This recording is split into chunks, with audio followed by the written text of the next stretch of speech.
क्या तुम दोनों ने शादी कर ली? इन्हें लेकर मेरे घर से निकल जाओ। पिताजी, मुझे ये जमीन और जायदाद नहीं चाहिए। मैं तुमसे शादी नहीं करना चाहती। मैं तुमसे प्यार करने लगी हूँ। मैं तुमसे शादी करना चाहती हूँ। क्यों रे भैंसिया, खा खा के और भी मोटी होती जा रही है तू। बहुत समय पहले एक खूबसूरत सब्जी गांव हुआ करता था। उस गांव के बीचों बीच एक बहुत ही पुराना और भव्य किला था। यह किला देखने में बेहद भव्य और सुंदर था। उस भव्य किले के मालिक थे शिमला ताऊ। वे अपने पूरे परिवार के साथ वहीं हंसी खुशी रहते थे। उनका एक बेटा था, आलू। वह बहुत ही सीधा सादा, मेहनती और संस्कारी था। घर का बेटा होने के बावजूद अपनी जिंदगी एक नौकर की तरह बिता रहा था। उसे कभी अपने काम पर घमंड नहीं हुआ। आलू का एक सबसे प्यारा दोस्त था सेब।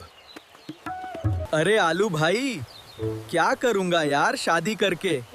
तुम हो ना मेरा ख्याल रखने के लिए। मैं तो हूं ही, लेकिन शादी करना भी बहुत जरूरी है सेब मेरे भाई। आलू और सेब की दोस्ती पूरे सब्जी गांव में मिसाल मानी जाती थी। हर कोई उनकी सच्ची दोस्ती की तारीफ करता था। सेब मेरे भाई, अब शादी कब करोगे? तुम्हारी उम्र तो निकलती जा रही है। अरे गोभी, अभी तक चाय नहीं बनी क्या?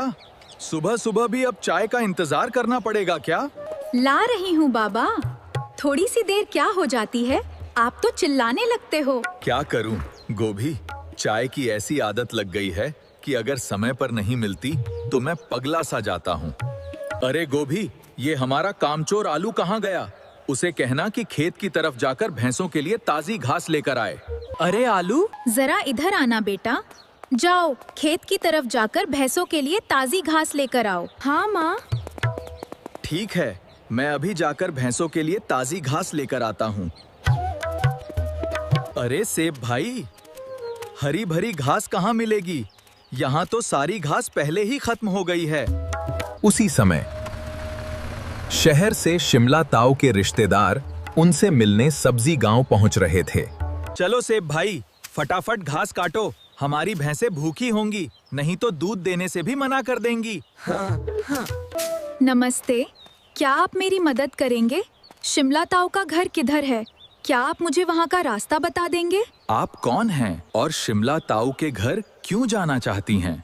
आप पहले मुझे रास्ता तो बता दीजिए। मैं थोड़ी सी गुम हो गई हूँ, इसलिए आपसे मदद मांग रही हूँ और आप तो मुझसे सवाल जवाब करने लग गए। यहाँ से सीधे चले जाइए, थोड़ी दूर आगे जाकर बाईं तरफ मुड़िए। सामने जो बड़ा महल दिखाई देगा वही शिमला ताऊ का घर है। अरे सेब भाई, तुमने उसे गलत रास्ता क्यों बता दिया? अगर वो गुम हो गई तो? गुम हो जाए तो मुझे उससे क्या? सुना नहीं कितनी अकड़ से मुझसे बात कर रही थी। अब थोड़ा सा रास्ता ढूंढ लेगी तो उसे भी याद रहेगा। बाप रे, यहाँ पहुँचने में पूरे 4 घंटे लग गए। अरे शिमला ताऊ, आपका घर तो बहुत दूर है।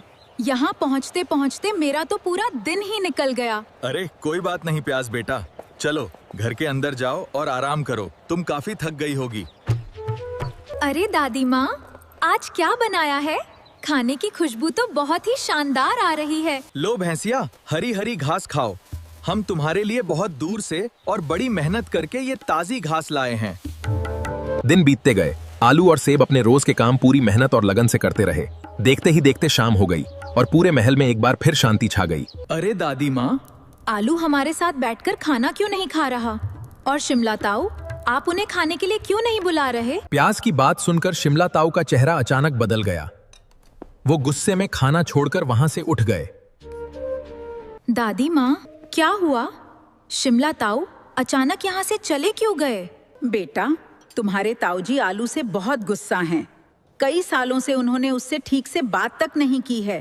क्या हुआ ताऊ? आलू की बात सुनते ही आप वहाँ से चले क्यों आए? बेवजह यहाँ सवाल मत किया करो। अब अपने घर चली जाओ। तुम्हें यहाँ ज्यादा बहस करने की जरूरत नहीं है।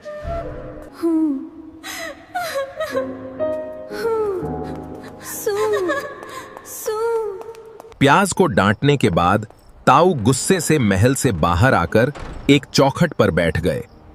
अरे सेब भाई, आज तो रोटी काफी मुलायम है। मजा आ गया खाने में। तुझे ये रोटी मुलायम लग रही है? अरे ये तो कितनी सख्त है। पता नहीं आलू, तुम इसे कैसे खा लेते हो? अरे नहीं नहीं सेब भाई, जो मिल रहा है वही हमारी किस्मत में लिखा है, और किस्मत का लिखा मैं बदल तो नहीं सकता ना। तुमसे तो बातों में कोई जीत ही नहीं सकता। चलो अब सो जाते हैं, काफी रात हो गई है, सुबह जल्दी उठकर काम भी करना है।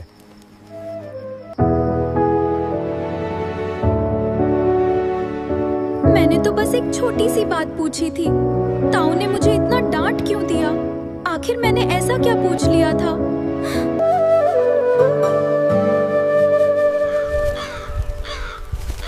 अगली सुबह आलू और सेब नींद से उठते ही सबसे पहले भैंसों के लिए हरा भरा चारा लेकर आए। आलू और सेब पूरे मन से घर का काम करते, भैंसों की देखभाल करते और हमेशा हंसी खुशी रहा करते थे। उठ जाओ, सुबह हो गई। अरे ताऊ, आप इतनी जल्दी उठ जाते हो? Good morning. दादी, सुबह सुबह कितनी प्यारी खुशबू आ रही है। मेरे लिए क्या बना रही हो? अरे प्याज बेटा, आज मैं तुम्हारे मनपसंद प्याज के पकौड़े बना रही हूँ। तुम्हें बहुत पसंद है ना? अरे गोभी, मैं थोड़ा फैक्ट्री की ओर होकर आता हूँ। आज कारीगरों को तनख्वाह देनी है, तुम अपना ख्याल रखना। आलू, एक बात तुम्हें पता है? हमारे घर में एक मेहमान आई है, क्या तुम उससे मिले? अरे वो हमारे घर की मेहमान है, वो भला मुझसे क्यों मिलेगी?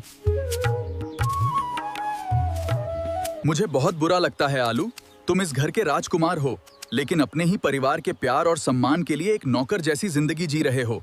एक बात बोलूं सेब भाई, ऊपर वाला जो देता है वो कुछ ना कुछ सोचकर ही देता है, इसमें हम कुछ नहीं कर सकते। तुम दोनों यहाँ क्या कर रहे हो छुपे रुस्तमों? एक बार भी मुझसे मिलने नहीं आए। आप दोनों आराम से बातें कीजिए, मैं भैंसों को घास देकर आता हूँ। प्याज को देखकर आलू थोड़ा शर्मा गया, फिर वो भैंसों को घास देने का बहाना बनाकर चुपचाप वहां से चला गया। सेब भैया, मैं आपको भैया बोल सकती हूँ ना? हाँ हाँ, क्यों नहीं, वैसे भी मेरी कोई बहन नहीं है। आज तुमने मुझे भैया कहा, ये सुनकर मुझे बहुत खुशी हुई। भैया, मुझे आपसे कुछ जानना है, क्या आप मुझे बताओगे? वादा करो कि मुझसे कुछ भी नहीं छिपाओगे। हाँ हाँ प्याज बहन, तुमने मुझे भैया कहा है, अब पूछो क्या पूछना चाहती हो। मैं तुम्हें सब कुछ सच सच बताऊंगा, तुमसे कुछ भी नहीं छिपाऊंगा। चलिए सेब भैया, चलते चलते बातें करते हैं, इसी बहाने मैं हमारा प्यारा सा गांव भी घूम लूंगी। अरे प्याज बहन, तुम मुझसे कुछ पूछना चाह रही थी ना? पूछो, क्या पूछना चाहती हो? मुझे आलू के बारे में जानना है। ताऊजी और आलू आपस में बात क्यों नहीं करते? प्याज बहन, ये तुम क्या पूछ रही हो? तुम अभी बच्ची हो, इन सब बातों पर ध्यान मत दो। अगर तुम्हें कुछ और जानना है तो पूछो। अरे नहीं भैया, मुझे सच जानना है, आप मुझे बताइए। आपने मुझसे वादा किया था कि आप मुझसे कुछ भी नहीं छिपाएंगे। अगर तुम्हें सच जानना ही है तो सुनो, मैं तुम्हें पूरी सच्चाई बताता हूँ। आओ, पहले यहाँ बैठ जाते हैं। प्याज बहन, जैसा आलू आज तुम्हें दिखता है, पहले वो बिल्कुल ऐसा नहीं था। वो हमेशा हंसता मुस्कुराता रहता था और हर पल खुशी से जीता था। आलू और करेला बचपन से ही एक दूसरे से बहुत प्यार करते थे। दोनों की दोस्ती पूरे गांव में मिसाल मानी जाती थी। आलू का कभी भी पढ़ाई में मन नहीं लगता था और करेला पढ़ाई करने के लिए शहर के एक बड़े कॉलेज में चली गई, जहां वह पूरे मन लगाकर अपनी पढ़ाई कर रही थी। आलू और करेला हर 15 दिन में एक बार मिलते थे और साथ में खूब मस्ती किया करते थे। उसके बाद करेला फिर से अपने शहर चली जाती थी और आलू फिर मेरे पास ही रह जाता था।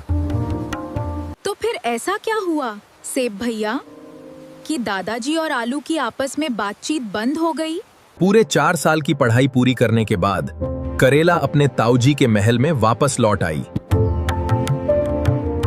महल पहुंचते ही करेला सबसे पहले अपने ताऊजी से मिली, उनका आशीर्वाद लिया और खुशी खुशी उनका हाल चाल पूछने लगी। अरे ताऊ, आप तो बहुत बूढ़े हो गए, लगता है अब आपकी उम्र भी खूब हो गई है। अच्छा बेटा, अब जाओ और थोड़ा आराम कर लो। तुम इतनी दूर शहर से आई हो, जरूर थक गई होगी। बाकी बातें हम कल आराम से करेंगे। रात को सोते समय ताऊजी के मन में एक ख्याल आया। उन्होंने सोचा, क्यों न करेला और आलू की शादी करा दूं। और पता है प्याज, ताऊजी की बात उस घर में कोई भी नहीं टाल सकता था और यही बात आगे चलकर आलू की सबसे बड़ी मुसीबत बन गई। आलू बेटा, करेला बेटा, मैंने तुम दोनों की शादी तय कर दी है और मुझे पूरा विश्वास है कि मेरे इस फैसले से तुम दोनों में से किसी को भी कोई एतराज नहीं होगा। पर ये तो अच्छी बात है ना सेब भैया, जब आलू और करेला एक दूसरे से प्यार करते थे और ताऊजी भी उनकी शादी कराना चाहते थे, तो फिर ऐसा क्या हो गया? बताइए ना सेब भैया, जल्दी बताइए, आगे क्या हुआ? फिर एक दिन करेला ने आलू को मिलने के लिए नदी किनारे बुलाया और आलू भी बिना देर किए उससे मिलने वहाँ पहुँच गया। क्या हुआ करेला? तुमने मुझे इतनी जल्दी नदी के किनारे क्यों बुलाया? बताओ। मैं तुमसे शादी नहीं करना चाहती, लेकिन ताऊजी ने मुझसे बिना पूछे तुम्हारे साथ मेरी शादी तय कर दी है। करेला, ये तुम क्या कह रही हो? हम दोनों तो एक दूसरे से प्यार करते हैं ना? हम दोनों तो शादी करना चाहते थे ना? हाँ, मैं तुमसे प्यार करती थी, लेकिन अब नहीं करती हूँ। तुम अपने आप को देखो और मुझे देखो। ऐसा मत बोलो करेला, मैं तुम्हारे बिना नहीं रह पाऊंगा। मैं सच में मर जाऊंगा तुम्हारे बिना। अगर तुम सच में मुझसे प्यार करते हो तो मेरी खुशी के लिए मुझे छोड़ दो, नहीं तो मैं इस नदी में कूदकर अपनी जान दे दूंगी। तुम ऐसा मत बोलो करेला, मैं पिताजी से कहकर इस शादी के लिए मना कर दूंगा। ज्यादा से ज्यादा क्या होगा, वो मुझे घर से निकाल देंगे। उस दिन भारी मन से आलू और करेला ने एक दूसरे से विदा ली।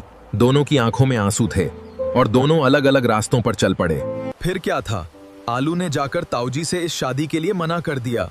फिर होना क्या था? जो हुआ वो तो तुम्हारे सामने है। तुम्हारी हिम्मत कैसे हुई आलू शादी से मना करने की? तुमने मेरे फैसले के खिलाफ जाकर बहुत बड़ी गलती की है।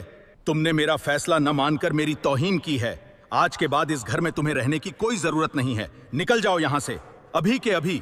और आप सब ध्यान से सुन लीजिए, आज के बाद आलू इस घर के अंदर दिखाई नहीं देना चाहिए। आज से ये बाहर भैंसों के तबेले में रहेगा। बस यही हुआ था प्याज बहन आलू के साथ। तब से लेकर आज तक ताऊजी आलू से बात नहीं करते और आलू मेरे साथ रहता है। ओहो, ये बात है। चलो सेब भैया, अब शाम हो गई है, घर चलते हैं।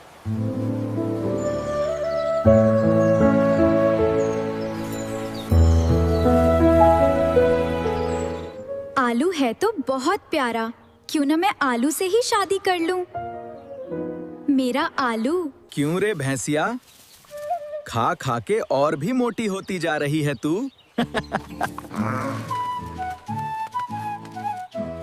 गुड मॉर्निंग आलू जी, कैसे हैं आप? मैं ठीक हूँ, आप कैसी हैं? आलू जी, मैं आपसे कुछ कहना चाहती हूँ। क्या आप 1 मिनट के लिए मेरे साथ साइड में आएंगे प्लीज? कहिए, क्या कहना चाहती थी आप? आलू, मैं तुमसे प्यार करने लगी हूँ। मैं तुमसे शादी करना चाहती हूँ। क्या मैं तुम्हें पसंद हूँ? अरे मैडम जी, ये आप क्या कह रही हैं? आप इतने बड़े घर की हैं और मैं तो बस भैंसों की देखभाल करने वाला एक साधारण इंसान हूँ। मुझे धन दौलत नहीं चाहिए आलू जी, मुझे सिर्फ आपका प्यार चाहिए, बाकी सब मैं संभाल लूंगी। अब बस इतना बताइए, क्या आप मुझसे शादी करेंगे? पिताजी हमारे इस रिश्ते के लिए कभी नहीं मानेंगे। मैं क्या करूँ, मुझे कुछ समझ में नहीं आ रहा है। अरे भाई, तुम दोनों में क्या खिचड़ी पक रही है? मुझे भी तो बताओ। देखो ना सेब भैया, मैं आलू से शादी करना चाहती हूँ और ये कुछ कह ही नहीं रहे। आप ही इनको समझाइए ना। आलू, तुम और कितने दिन कुंवारे रहोगे? प्याज बहुत अच्छी है, मेरी मानो, तुम प्याज से शादी कर लो। लेकिन सेब भाई। पिताजी का क्या, वो तो वैसे ही मुझसे बहुत नाराज हैं। अगर मैंने शादी कर ली फिर क्या होगा? ताऊजी ने तो तुम्हें अपना बेटा मानने से भी इनकार कर दिया है, इसलिए मुझे नहीं लगता कि तुम्हारे शादी कर लेने से उन्हें कोई फर्क पड़ेगा। ठीक है, अगर तुम दोनों को मंजूर है तो मुझे भी मंजूर है। मैं प्याज से शादी करूंगा और जिंदगी भर इसे खुश रखूंगा। आलू और प्याज मंदिर में जाकर एक दूसरे को माला पहनाकर विवाह कर लेते हैं। प्याज, मैं तुमसे वादा करता हूँ, आज के बाद हर परिस्थिति में मैं हमेशा तुम्हारा साथ दूंगा। अब चलो ताऊजी से जाकर आशीर्वाद ले लेते हैं। हम अपनी नई जिंदगी की शुरुआत करने जा रहे हैं। इसके बाद आलू, प्याज और सेब तीनों ताऊजी की हवेली की ओर चल पड़ते हैं। कुछ ही देर में वे हवेली के अंदर पहुंच जाते हैं। ताऊजी, मैंने और आलू ने शादी कर ली है, अब हमें आपका आशीर्वाद चाहिए। क्या तुम दोनों ने शादी कर ली? ये आलू तुम्हारी जिंदगी को नर्क बना देगा। कहाँ रहोगी इसके साथ? सुन लो, आज के बाद इस घर में इसकी कोई जगह नहीं है। ये आलू 2 वक्त का खाना तक मेहनत करके नहीं कमा सकता। ये तुम्हें जिंदगी भर कैसे संभालेगा? ये लो, तुम्हारे हिस्से की जमीन और जायदाद के कागज। इन्हें लेकर मेरे घर से निकल जाओ। पिताजी, मुझे ये जमीन और जायदाद नहीं चाहिए। मुझे तो हमेशा से सिर्फ आपका प्यार चाहिए था, लेकिन वो भी मुझे कभी नहीं मिला। नहीं पिताजी, मुझे कुछ नहीं चाहिए। अब मैं और प्याज यहाँ से बहुत दूर जाकर अपनी नई जिंदगी की शुरुआत करेंगे।